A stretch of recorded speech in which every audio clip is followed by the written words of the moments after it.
ನಮಸ್ಕಾರ ವೀಕ್ಷಕರೇ, welcome to ನಮಸ್ತೆ ಇಂಡಿಯಾ ಕುಕಿಂಗ್ ಚಾನಲ್. ಇವತ್ತು ನಮ್ಮ ಚಾನಲ್ನಲ್ಲಿ ಹಸಿ ತೊಗರಿ ಕಾಳನ್ನು ಉಪಯೋಗಿಸಿ ಒಂದು ರುಚಿಯಾದ ಗ್ರೇವಿ ಮಾಡೋದು ಹೇಗೆ ಅನ್ನೋದನ್ನು ನೋಡೋಣ. ಅರ್ಧ ಕೆಜಿಯಷ್ಟು ಹಸಿ ತೊಗರಿ ಕಾಳನ್ನ ಸಿಪ್ಪೆ ತೆಗೆದು ಇಟ್ಟಿದ್ದೀನಿ. ಮೀಡಿಯಂ ಸೈಜ್ನ 2 ಈರುಳ್ಳಿ, ಒಂದು ದೊಡ್ಡದಾದ ಬೆಳ್ಳುಳ್ಳಿಗೆ ತಕ್ಕಷ್ಟು ಶುಂಠಿ, 2 ಸ್ಪೂನ್ ಕಾಳು ಮೆಣಸು, 3 ಚಿಕ್ಕ ತುಂಡು ಚಕ್ಕೆ, 10 ಲವಂಗ, 2 ಏಲಕ್ಕಿ, 10 ಗೋಡಂಬಿ ಮತ್ತು ಸ್ವಲ್ಪ ತೆಂಗಿನಕಾಯಿ. ಅರ್ಧ ಈರುಳ್ಳಿಯನ್ನ ಚಿಕ್ಕದಾಗಿ ಕಟ್ ಮಾಡಿಟ್ಕೊಂಡಿದ್ದೀನಿ. 2 ದೊಡ್ಡದಾದ ನಾಟಿ ಟೊಮ್ಯಾಟೊ, 1 ಕಡ್ಡಿ ಕರಿಬೇವಿನ ಸೊಪ್ಪು ಮತ್ತು ಸ್ವಲ್ಪ ಕೊತ್ತಂಬರಿ ಸೊಪ್ಪು. ಒಂದು ಬಾಣಲಿ ಅಥವಾ ಪಾನ್ನಲ್ಲಿ ಸ್ವಲ್ಪ ಎಣ್ಣೆಯನ್ನ ಹಾಕೊಳ್ತಾ ಇದ್ದೀನಿ. ಎಣ್ಣೆ ಸ್ವಲ್ಪ ಬಿಸಿ ಆದ್ಮೇಲೆ ಈರುಳ್ಳಿ, ಶುಂಠಿ, ಬೆಳ್ಳುಳ್ಳಿ, ಕಾಳು ಮೆಣಸು, ಚಕ್ಕೆ, ಲವಂಗ, ಏಲಕ್ಕಿ ಮತ್ತು ಗೋಡಂಬಿಯನ್ನ ಹಾಕ್ತಾ ಇದ್ದೀನಿ. ಈರುಳ್ಳಿ ಲೈಟ್ ಕಂದು ಬಣ್ಣಕ್ಕೆ ತಿರುಗೋವರೆಗೂ ಇದನ್ನ ಬಾಡಿಸ್ತಿರ್ಬೇಕು. ಇವಾಗ ಆಗಿದೆ. ಸ್ಟವ್ ಅನ್ನ ಆಫ್ ಮಾಡಿ ಇದನ್ನ ಪೂರ್ತಿಯಾಗಿ ತಣ್ಣಗೆ ಮಾಡ್ಕೊಳ್ತಾ ಇದ್ದೀನಿ. ತೊಗರಿ ಕಾಳನ್ನ 2 ಬಾರಿ ನೀರಲ್ಲಿ ತೊಳಿತಾ ಇದ್ದೀನಿ.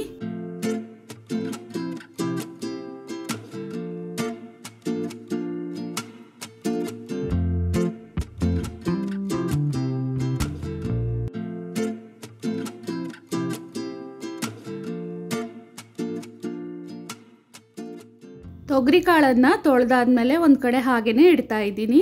ಮಿಕ್ಸಿ ಜಾರ್ನಲ್ಲಿ ಮೊದಲಿಗೆ ತೆಂಗಿನಕಾಯಿನ ಹಾಕಿ 1 ರೌಂಡ್ ಸುತ್ತಿಸ್ಕೊಳ್ತಾ ಇದ್ದೀನಿ. ಹುರಿದು ತಣ್ಣಕ್ಕಾಗಿರುವ ಮಸಾಲೆಯನ್ನ ಇದರಲ್ಲೇ ಹಾಕ್ತಾ ಇದ್ದೀನಿ. ಇದನ್ನು ಸಹ 1 ರೌಂಡ್ ಹಾಗೇನೆ ಸುತ್ತಿಸ್ತಾ ಇದ್ದೀನಿ. ಇದರಲ್ಲಿ ನೀರನ್ನ ಹಾಕಿ ಪೂರ್ತಿ ನುಣ್ಣಕ್ಕೆ ಮಸಾಲೆಯನ್ನ ರುಬ್ಕೊಬೇಕು. ಒಂದು ಕುಕ್ಕರ್ನಲ್ಲಿ ಅರ್ಧ ಕಪ್ಪಷ್ಟು ಸನ್ಫ್ಲವರ್ ಎಣ್ಣೆಯನ್ನ ಹಾಕ್ತಾ ಇದ್ದೀನಿ. ಎಣ್ಣೆ ಸ್ವಲ್ಪ ಬಿಸಿ ಆದ್ಮೇಲೆ ಈರುಳ್ಳಿ, ಕರಿಬೇವಿನ ಸೊಪ್ಪು, ಟೊಮೆಟೊವನ್ನ ಒಟ್ಟಿಗೆ ಹಾಕ್ತಾ ಇದ್ದೀನಿ. ಇದನ್ನ 1 ನಿಮಿಷದವರೆಗೂ ಎಣ್ಣೆನಲ್ಲಿ ಬಾಡಿಸ್ಕೊಬೇಕು. ಇದಾದ್ಮೇಲೆ ತೊಗರಿ ಕಾಳನ್ನ ಹಾಕ್ತಾ ಇದ್ದೀನಿ. ಮೀಡಿಯಂ ಸೈಜ್ನ 1 ಸ್ಪೂನ್ನಲ್ಲಿ 1/4 ಸ್ಪೂನ್ ಅಷ್ಟು ಅರಿಶಿನದ ಪುಡಿ, 1 ಸ್ಪೂನ್ ಫುಲ್ ಆಗಿ ಅಚ್ಚ ಖಾರದ ಪುಡಿ ಮತ್ತು ಧನಿಯಾ ಪುಡಿಯ ಮಿಶ್ರಣವನ್ನ ಹಾಕ್ತಾ ಇದ್ದೀನಿ. ರುಚಿಗೆ ತಕ್ಕಷ್ಟು ಕಲ್ಲುಪ್ಪು. ಮಸಾಲೆಯಲ್ಲಿ ಕಾಳು ಮೆಣಸನ್ನ ಹಾಕಿ ರುಬ್ಬಿರೋದ್ರಿಂದ 1 ಸ್ಪೂನ್ ಅಷ್ಟು ಅಚ್ಚ ಖಾರದ ಪುಡಿ ಮತ್ತು ಧನಿಯಾ ಪುಡಿಯ ಮಿಶ್ರಣ ಸಾಕಾಗತ್ತೆ. ಇದನ್ನ 2 ರಿಂದ 3 ನಿಮಿಷದವರೆಗೂ ಬಾಡಿಸ್ಕೊಬೇಕು. ಇದಾದ್ಮೇಲೆ ರುಬ್ಬಿರುವ ಮಸಾಲೆಯನ್ನ ಹಾಕ್ತಾ ಇದ್ದೀನಿ.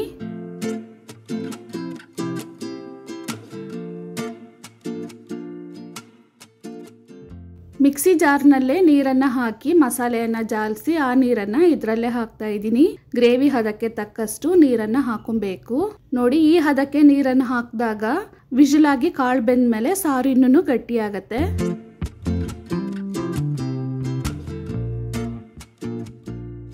ಮುಚ್ಚಳವನ್ನ ಹಾಕಕ್ಕಿಂತ ಮುಂಚೆ ಉಪ್ಪು ಖಾರವನ್ನ ಒಂದ್ಸಲ ಚೆಕ್ ಮಾಡಬೇಕು. ಉಪ್ಪು ಖಾರ ಏನಾದರೂ ಕಡಿಮೆ ಇದ್ದರೆ ಸ್ವಲ್ಪ ಹಾಕೊಬಹುದು. ಮುಚ್ಚಳವನ್ನು ಹಾಕಿ ವಿಜಿಲಿಟ್ಟು ತೊಗರಿ ಕಾಳನ್ನು ಸಾಫ್ಟಾಗಿ ಬೇಯಿಸ್ಕೊಬೇಕು. ನಾನು 3 ವಿಜಿಲಿಟ್ಟು ಕಾಳನ್ನು ಬೇಯಿಸ್ಕೊಂಡಿದ್ದೀನಿ.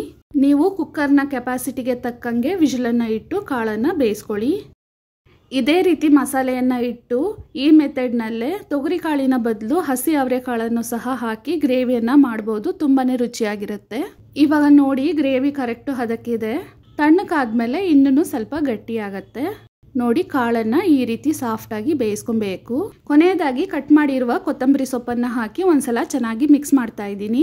ಈ ಗ್ರೇವಿಯನ್ನ ಬಿಳಿಯನ್ನ ಜೊತೆಗೆ ಇಡ್ಲಿ, ದೋಸೆ, ಚಪಾತಿ, ರೊಟ್ಟಿ ಮತ್ತು ಮುದ್ದೆ ಜೊತೆಗೆ ತಿನ್ಬಹುದು. ತುಂಬಾನೇ ರುಚಿಯಾಗಿರುತ್ತೆ. ವೀಕ್ಷಕರೇ, ಈ ರೆಸಿಪಿ ನಿಮಗೆ ಇಷ್ಟ ಆಗಿದ್ದರೆ ನಮ್ಮ ಚಾನಲನ್ನು ಲೈಕ್ ಮತ್ತು ಸಬ್ಸ್ಕ್ರೈಬ್ ಮಾಡಿ. ಧನ್ಯವಾದಗಳು.